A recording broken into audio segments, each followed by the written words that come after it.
The next morning, before the day broke. Dear sister, if you are not asleep, do tell us about the pleasant tales of Aladdin and the magic lamp. As Aladdin sat on the stairs in utter misery and wept about his predicament, he began to rub his hands together. All at once, there was some smoke and an enormous genie appeared before him.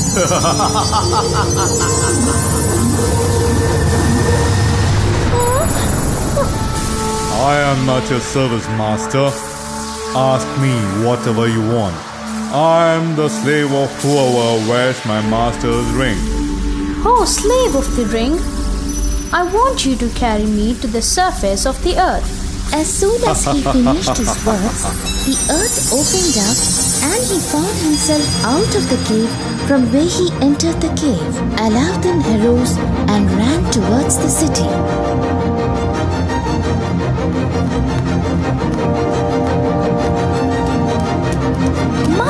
Mother! I want you to know something. That evil man tried to take my life. He cannot be my uncle. His only wish was to use me so that he could get what he wanted. His fondness for me was only pretension. Truly, the man is a dangerous criminal. How foolish am I to think of him as your uncle.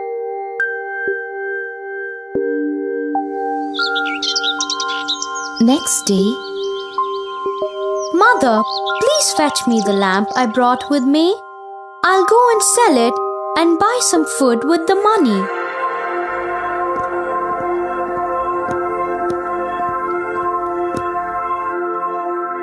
So Aladdin's mother fetched the lamp for her son, but she saw the lamp was exceedingly dirty. My son, here's the lamp, but it is dirty.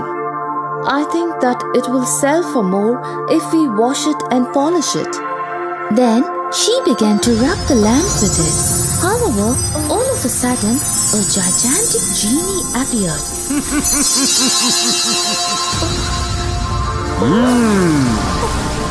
Tell me what you want, mistress. I am your slave, and to anyone who holds the lamp. Aladdin's mother fell to the ground in a faint. Aladdin heard the slave talking to his mother, rushed over.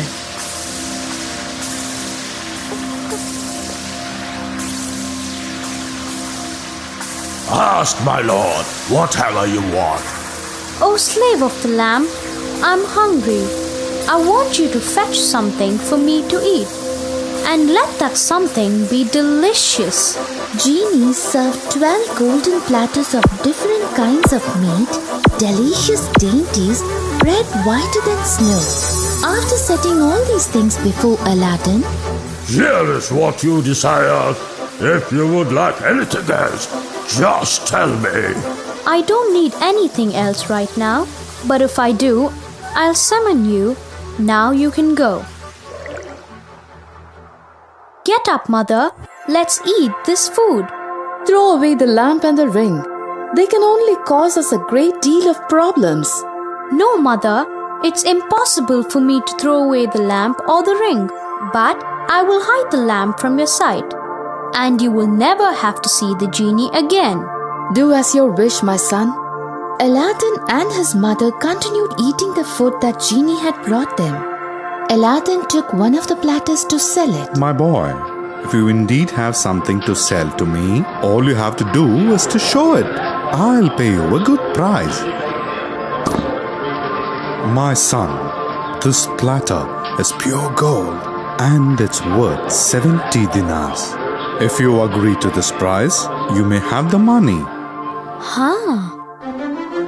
Aladdin accepted the money generously, and the day on he would bring the platters to the goldsmith, and so he and his mother were soon in better circumstances. After a few years, Aladdin became known and loved by most of the folk in the bazaar.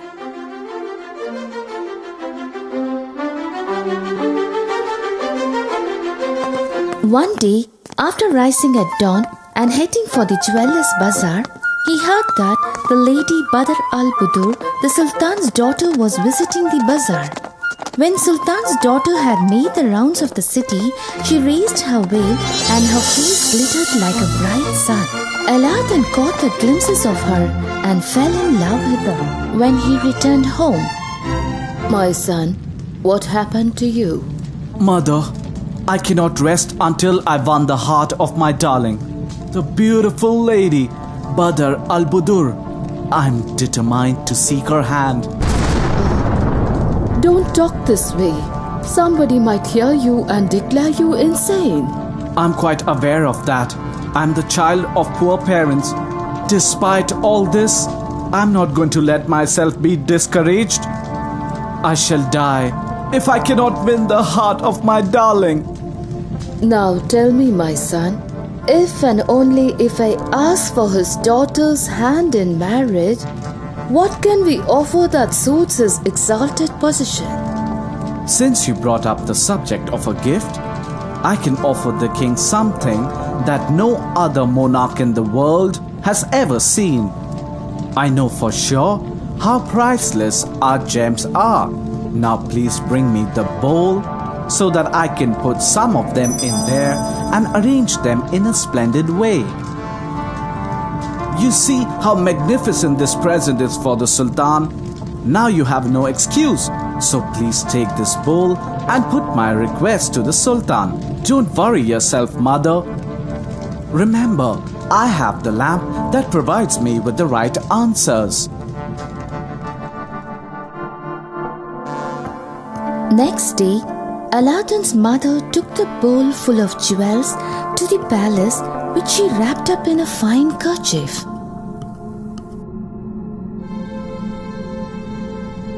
Bring that woman to me, so that I can find what she wants and grant her request.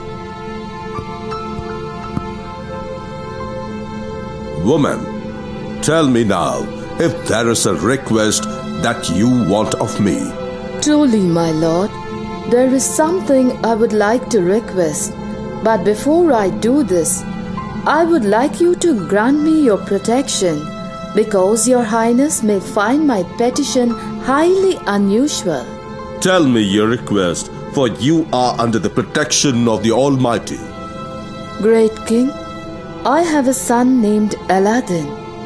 One day, he had a glimpse of the lady, Badr al-Budur, the Sultan's daughter.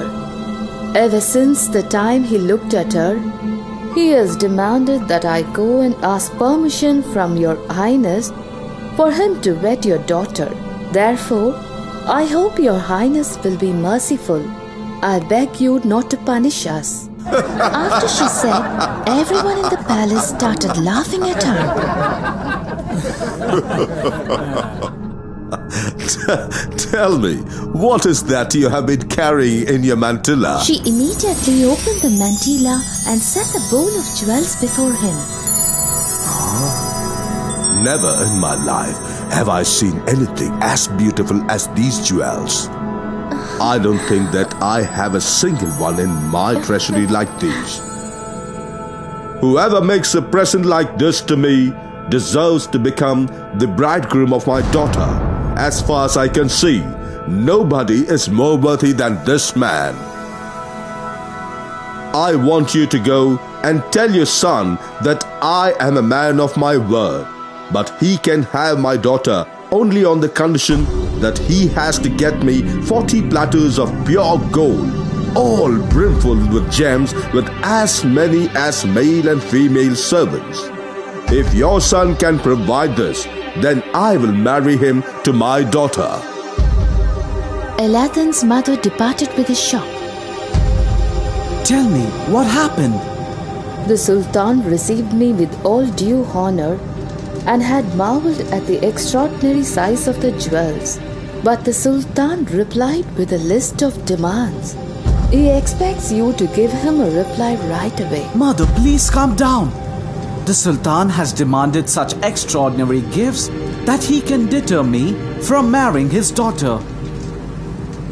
The fact is, that he's demanded much less than I had expected. Do me a favor and go out to purchase the food for dinner. Aladdin took the lamp and rubbed it. Immediately the slave appeared. Ask, my lord, whatever you want. I've asked permission from the Sultan to marry his daughter, and he has demanded 40 platters of the purest gold, and all to be filled with gems that come from the garden in the underground cave. They are to be carried on the heads of 40 male and female servants. I want you to bring them to me at once. As you request, my lord.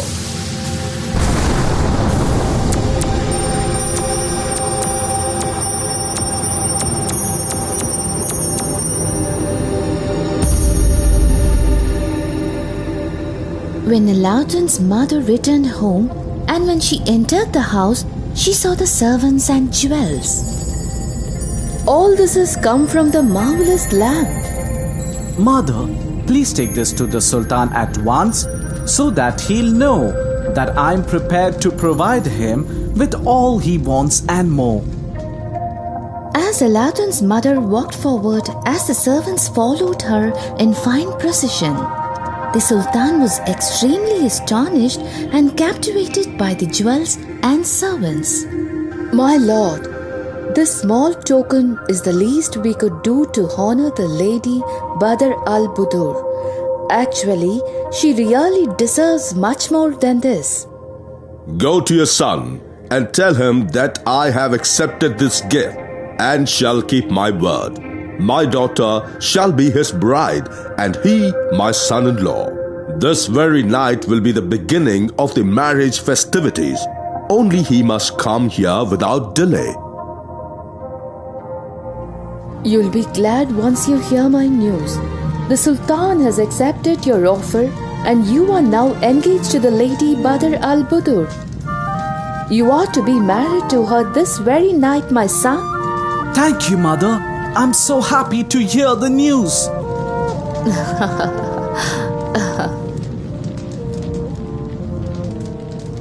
Aladdin took the lamp and rubbed it. Immediately the genie appeared. Ask, my lord, whatever you want. I want you to fetch me the most expensive and regal garments that surpass anything ever worn by a king. And fetch me a stallion fit for a king, and let his trappings be studded with gold and the finest jewels. I want you to produce a dozen servants incomparably beautiful and magnificently dressed, so that they can accompany my mother to the royal palace. As you command. Aladdin dressed like a prince and mounted his horse with servants in front and behind. Once Aladdin reached the palace,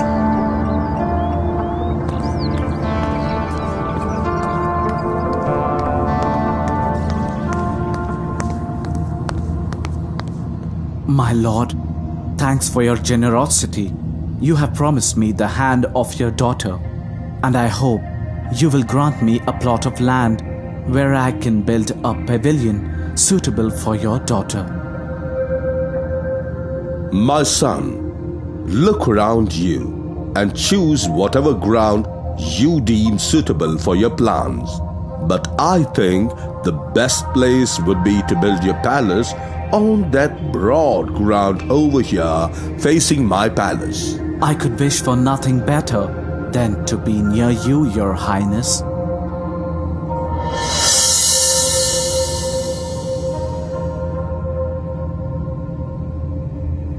Aladdin mounted his horse and rode from the palace and reached his home. Once there, he took the lamp and rubbed it. Immediately the genie appeared. Ask, my lord, whatever you want. I have an important and urgent task for you.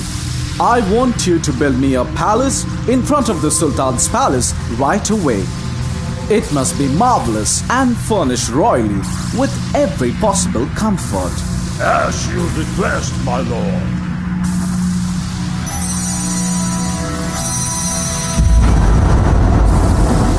Before daybreak, he finished the palace and disappeared.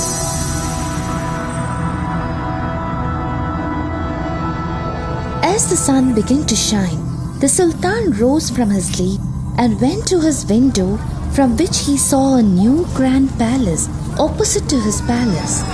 Every soul in the city was wonderstruck by the spectacle.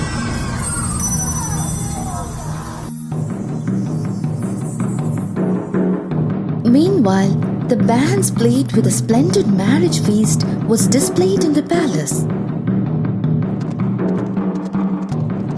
The marriage contract had been signed between Aladdin and the lady Badr al-Budur. The king summoned the qazis and witnesses. My only satisfaction is that the little boy has perished in that cave, and I can only hope that someday I may still hold the lamp. He took a magical square box and studied them carefully to make sure of Aladdin's death and determine the exact position of the lamp. He became furious when he knew that Aladdin was alive. I have suffered more pain than any other mortal could bear because of that lamp, and that boy did not have to do a thing for it to fall into his hands. All the more reasons why I must destroy him. Wow, this is the most enchanting story I've heard, sister. The rest is still more wonderful, and you would say so. If the Sultan would allow me to live another day and would give me leave to tell it to you the next night. I'll wait for some more time. I can kill her any day.